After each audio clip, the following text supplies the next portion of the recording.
That's super easy to do. You can do that. It's the typical Tuesday scene for these bakers. Now just lift it straight up. Coming together, using their hobby to help others. But for Ashley Gann, it's more than just a hobby. She started Sweet Blessings 2 years ago. The goal? Creating birthday cakes for children who live in poverty or have life-threatening illnesses. Her original goal? Getting a PhD in public health. Until one day she saw a Today Show segment about vocation vacations. So she took a week off. Yeah, I was like, I'll make cakes. But a week wasn't enough, so she went to culinary school. But she dropped out and didn't make cakes for a year.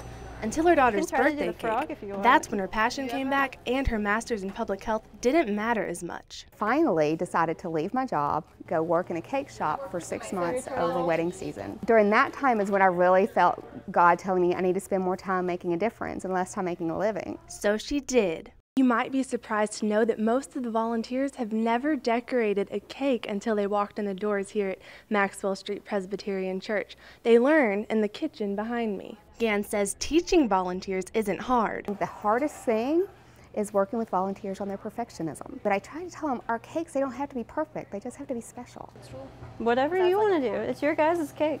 Allie Bolton is a student at Asbury University. She's volunteered for a year. She says it doesn't just make the children smile, it lifts her spirits too. I was having the best day whenever I was making it, and then like the next day the mom had commented and sent Ashley an email and was like, you don't know how blessed I am to have this cake, you know, and he was so excited to have the cake, and he would never have gotten a cake if it wasn't for you, and he loved it, and he smiled all day. And the support doesn't stop with the cakes. They also send words of encouragement. So I always try to be like, remember God's always with you, and then I always kind of try to say a little prayer for them every time I write a card. Pigs?